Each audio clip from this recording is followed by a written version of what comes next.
तो हमारा जो टॉपिक है वो है डेरिवेशन ऑफ सेंट्रीपिटल फोर्स। तो हम डेरिवेशन करेंगे किसकी? सेंट्रीपिटल फोर्स की। देखो सेंट्रीपिटल फोर्स तो सबको पता है कि ये ऐसी फोर्स होती है जो कि किसी बॉडी को सर्कुलर फॉर्म में या सर्कुलर पाथ में मूव करवाने के लिए लगाई जाती है विद यूनिफॉर्म स्पीड के साथ। ठीक है, जब कोई बॉडी जो होती है वो सर्कुलर फॉर्म में मूव कर रही होती है, जो सर्कुलर फॉर्म में मूव करवाने के लिए फोर्स लगाई जाती है उसको क्या कहते हैं? सेंट्रीपिटल फोर्स कहते हैं। तो हमें इसकी डेफिनेशन पे नहीं जाना है, हमें इसको डिराइव करना है। वो कैसे करेंगे? तो सबसे पहले हम लेट करते हैं, let us consider a particle. हमें एक पार्टिकल कंसीडर करना पड़ेगा। Let us consider a particle जिसको हमें क्या करना है? सर्कुलर फॉर्म में मूव करवाना है। Let us consider a particle of mass m। हम एक पार्टिकल कंसीडर करते हैं जिसका मास क्या है? m है। वी मूविंग, वो मूव करेगा, we moving in a circle of, जिसका रेडियस क्या है? r है। किसके साथ? विद ए कांस्टेंट स्पीड, जहाँ बोल सकते हो वेलोसिटी। स्पीड इस फॉर्म में लिखूंगा। मैंने कंसीडर किया एक पार्टिकल जिसका मास m है, वो मूव कर रहा है सर्कल फॉर्म में जिसका रेडियस r है, कि स्पीड से b वेलोसिटी स्पीड से जा रहा है। ठीक है, तो भाई ये हमारा इस फॉर्म में सर्कल आ गया हुआ है। ठीक है, ये इसका सेंटर है, इसको मैंने ओ नाम देता हूँ। तो ये इसका रेडियस आ गया हुआ है। तो यहाँ पे एक पार्टिकल है, सपोज ए पोजीशन पे बैठा हुआ है। तो अब मैं इसको लिखूंगा, वो कैसे लिखूंगा? मैं लिखूंगा consider that the point is at A. कहाँ पे? ए पे। At any instant, at any instant. तो मैंने कोई पॉइंट ए पे कोई पार्टिकल मान लूँगा, को पहले ए पॉइंट पे पार्टिकल बैठा हुआ है, तो मैं उसको मूव करवाऊँगा, कम से कम इधर तक ले गया उसको। तो सपोज वो पार्टिकल उसकी पोजीशन की बी पोजीशन आ गई हुई है, तो उसका रेडियस भी जहाँ पे थे ऐसे ही होगा, सेम ही होगा। सर्कल में तो हर जगह पे रेडियस सेम ही रहता है। तो लेकिन उसको टाइम चेंज हो जाएगा, बस उसका टाइम चेंज हो जाएगा, जहाँ से लेके यहाँ तक उसको टाइम कुछ लगेगा। तो मैं क्या लिखूँगा? And then at B point पे आफ्टर ए शॉर्ट टाइम, कुछ शॉर्ट टाइम लगा, जो उसको क्या मानूंगा मैं? टी मानूंगा। कहाँ पहुँच गया? अभी बी पे पहुँच चुका है। ठीक है, बट आपने देखा हुआ है जो सेंट्रीपिटल फोर्स लगती है वो किस तरीके से लगती है। मैं यहाँ पे ऐसे शो कर देता हूँ डायग्राम, आपको समझ आ जाएगी। ये यहाँ पे फोर्स इस प्रकार की लगेगी और इसकी वेलोसिटी कहाँ होगी? ऐसी होगी। अगर सपोज बॉडी जो है वो इधर है तो फोर्स ऐसे लगेगी और बॉडी की वेलोसिटी इस तरीके से होगी। अगर ये इस फॉर्म में रोटेट कर रहे हैं, एंटी क्लॉकवाइज रोटेट कर रहे हैं। ठीक है, तो अभी ऐसे रोटेट कर रहा है, तो पहले ए से फिर बी पोजीशन पे आ रहा है, लेकिन बस टाइम चेंज हो रहा है, तो और डिस्प्लेसमेंट भी चेंज हो रही है, और डिस्प्लेसमेंट भी चेंज हो रही है। तो अब मैं इसकी डिस्प्लेसमेंट निकालूंगा, तो मेरे को बताओ 10 जो ए बी आएगा, जो ए बी डिस्प्लेसमेंट आएगी वो क्या होती है? डिस्टेंस बोल सकते हो ए बी। तो भाई डिस्टेंस क्या होता है? Speed into time. तो स्पीड कितनी है? वो बी वेलोसिटी से जा रहा है, तो B into time. A B की आ गया, बी इंटू टाइम आ चुका है। अब मैं मानूंगा द वेलोसिटी एट ए पे इज अलोंग द टेंजेंट। ये मैंने वेलोसिटी यहाँ पे बताई थी आपको इस फॉर्म में, ये एफ है, ये वेलोसिटी थी।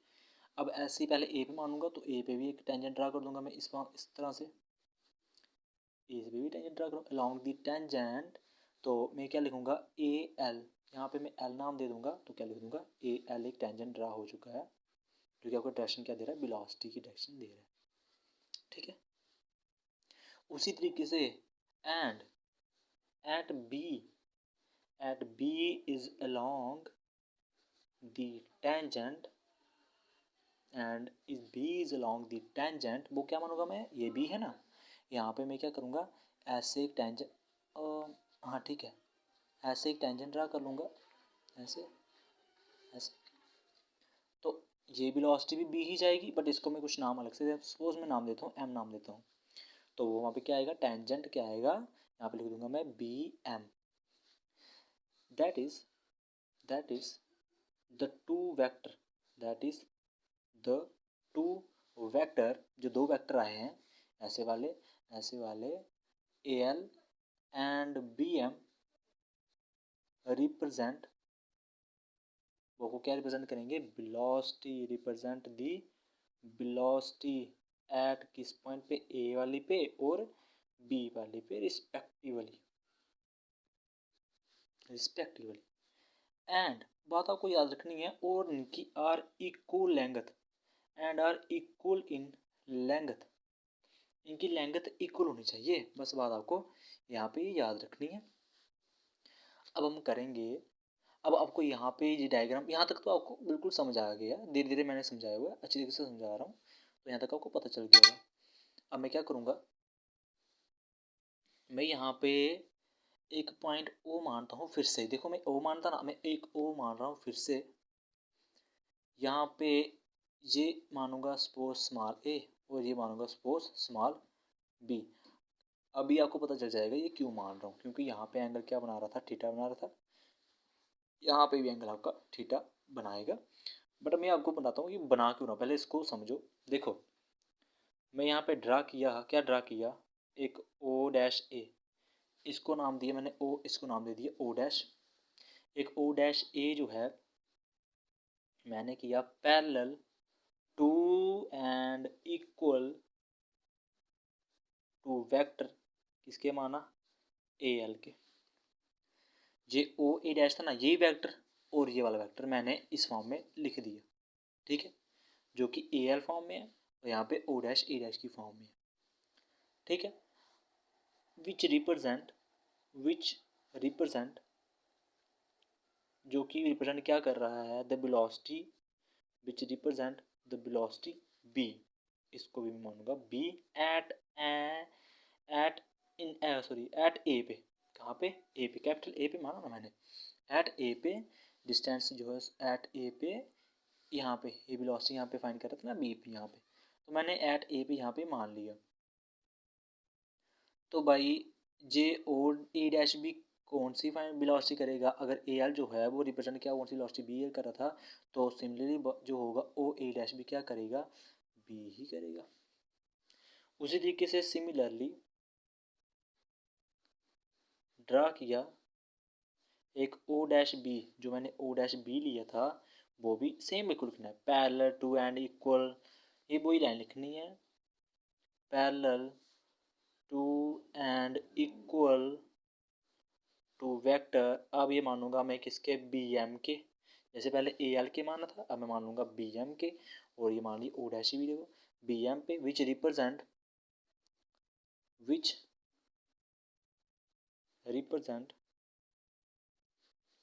द वेलोसिटी, ये भी वेलोसिटी कर रहा है सेम बी एट, अब कहाँ पे करेगा, बी पे करेगा, लेकिन ये लाइन लिखनी है आपको, a short time T later, लेकिन कुछ टाइम के बाद करेगा, ऐसे नहीं करेगा, तो ये आपको लाइन लिखी, अब क्या देख रहे हो, ओ ए डैश भी बी है और ये भी बी वेलोसिटी बी मानी मैंने, तो आप यहाँ पे लिख सकते हो कि भाई ओ डैश ए जो है वो किसके कुल है, ओ डैश बी के कुल, ये सेम लेंथ है और ये पैरेलल है, और आप क्या लिखोगे इसको, वेलोसिटी बी ही है, यहाँ तक लिखोगे सबसे पहले।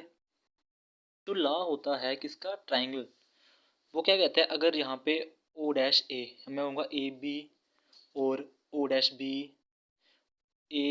ओ dash A plus O dash B is equal किसी आएगा, ए बी के आएगा, इज इक्वल क्या आएगा, ए बी के आएगा, तो ये लॉ मैं यहाँ पे लगाऊंगा, from the law of triangle of velocity, तो जहाँ पे ट्राइंगल लगाया किस पे, वेलोसिटी पे, तो आपको यहाँ पे क्या करेगा, जो ए बी होगा वो क्या करेगा, चेंज ऑफ वेलोसिटी यहाँ पे रिप्रेजेंट करेगा, तो A B represent the change in velocity, A B क्या रिप्रेजेंट करेगा, चेंज इन वेलोसिटी रिप्रेजेंट करेगा, तो यहाँ तक आपको कोई प्रॉब्लम यहाँ पे मेरे ख्याल से अभी तक तो नहीं आएगी। यहाँ पे ओ डैश ए जो मैंने लिखा हुआ है is equal to O dash B, वो बी के इक्वल है। तो आपको ये पता होना चाहिए कि बी और बी जो आपको ए बी मिलता है वो क्या मिलता है, चेंज ऑफ वेलोसिटी मिलता है। फिजिक्स पढ़ रहे हो तो ये तो हम बच्चे बच्चे को पता होगा, यहाँ पे फिजिक्स के स्टूडेंट जो हैं, कि rate of change of velocity वो किसके इक्वल होती है भाई, वो होती है एक्सीलरेशन।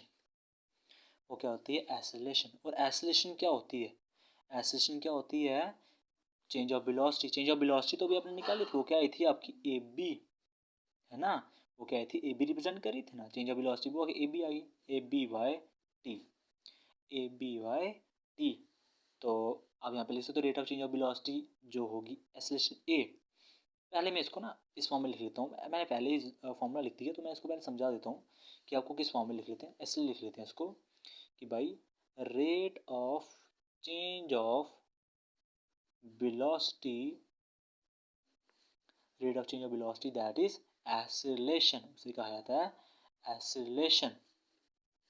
तो फिर एक्सीलरेशन हमारे पास क्या आएगी, वो आएगी A B by T, because ये है change of velocity, change of velocity upon time, कितने टाइम पे चेंज हुई वेलोसिटी। तो आपको ऐसे ए आपके पास क्या आ गया, एक्सीलरेशन क्या आ गया, पास आ गया ए बी बाई टी आ गया होगा। तो यहाँ तो आपको यहाँ तक समझ आया। अब आपको थोड़ा सा आपको दिमाग लगाना पड़ेगा, यहाँ पे कुछ मैथमेटिकल रूल लगेंगे। मैं मानूंगा when the time T is very short, अगर टाइम टी जो है वो बहुत ही कम है, तो जो ए बी होगा ना, A B is almost a straight line. ये लाइन आपको दिमाग में रखनी है, I am so sorry, straight line. जो ए बी होगी वो ऑलमोस्ट स्ट्रेट लाइन होगी। मैं आपको बताता हूँ, यहाँ पे आप देख रहे हो ये है ए और ये है बी। अगर सपोज टाइम थोड़ा लगेगा, बिल्कुल थोड़ा लगेगा, तो इसको यहाँ तक पहुँचने के थोड़ा सा समय लगेगा, ये फटक से यहाँ पे पहुँच जाएगी। तो डिस्प्लेसमेंट जो होगी ना वो थोड़ी सी ऐसे हो जाएगी, बिल्कुल स्ट्रेट लाइन हो जाएगी, ऐसे फॉर्म में हो जाएगी। तो ऐसे तो घूम के जाएगी ना यहाँ पे, तो थोड़ा सा टाइम लगेगा, तो बिल्कुल सीधी लाइन हो जाएगी ए बी। ठीक है, अगर ये हाँ, अगर ये ए बी जो है वो स्ट्रेट लाइन होगी, तो आपके पास ये एक ट्राइंगल बन जाएगा। ये क्या बन जाएगा, एक ट्राइंगल बन जाएगा, जो क्या होगा ओ ए बी।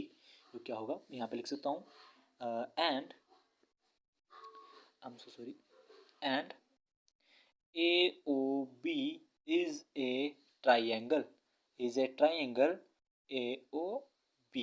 यहाँ पे ए ओ बी एक ट्राइंगल बन जाएगा। और एंड ट्राइंगल में सिमिलरली बोल सकता हूँ, and triangle O dash A B R similar, ये इसके सिमिलर ही होगा, ये इसके सिमिलर ही होगा। ओ डैश ए बी भी क्या हो जाएगा, ट्राइंगल बन जाएगा, ये भी शॉर्ट टाइम लगेगा, ये भी लाइन सीधी हो जाएगी। तो ऐसे आपको याद रखना है। अगर ट्राइंगल सेम है, दो ट्राइंगल सेम होते हैं, तो आप यहाँ पे लिख सकते हो कि भाई A B Y A B, A B Y A B, ये A B Y capital A B is equal to O dash A is equal to O A is upon O A. O R यहाँ पे A B upon, मैं यहाँ पे B T लिख सकता हूँ, यहाँ पे मैं बी टी लिख सकता हूँ। क्यों लिख सकता हूँ, क्योंकि मैंने स्टार में ये निकाला था ए बी किसकी इक्वल थी, बी टी की इक्वल थी, ए बी क्या थी, बी टी की इक्वल थी। तो इज इक्वल टू, अब ओ डैश ए आपके पास क्या है, बी है, बिल्कुल ठीक है, ये क्या है, बी है। और ओ ए आपके पास क्या है, ये ओ ए आपके पास क्या है, रेडियस है। ओ बी आपके पास रेडियस है, और ओ ए भी आपके पास क्या है, रेडियस है। यहाँ पे आप इस फॉर्म में लिख सकते हो उसको, A B is equal to V square upon T by R, ऐसा लिख सकते हो। हाँ, अभी हाल ही में आपने ऊपर निकाला था ए किसके इक्वल था, सॉरी, यहाँ पे ए बी बाई टी किसके इक्वल था, एसिलेशन के इक्वल था। यहाँ पे ए बी बाई टी किसके इक्वल है, एसिलेशन के इक्वल है। तो क्या बन जाएगा, बी स्केयर बाय आर। आपके पास क्या बन गया, ए क्या बन गया, एसिलेशन क्या बन गया, बी स्केयर बाय आर। तो हम जानते हैं, we know that force is equal to mass into acceleration, force is equal to mass into acceleration की इक्वल होती है। तो यहाँ पे फोर्स क्या निकलेगी, फोर्स निकलेगी मास का क्या आएगा एम ही आएगा, एक्सेलरेशन हमारे पास क्या निकली है बी स्क्वायर बाय आर निकली है, बी स्क्वायर बाय आर निकली है। तो आपके पास फोर्स यहाँ पे क्या निकल जाएगी M B square by R. तो यही तो सेंटीमीटर फोर्स का फॉर्मूला है, हमने प्रूव कर दिया हुआ है।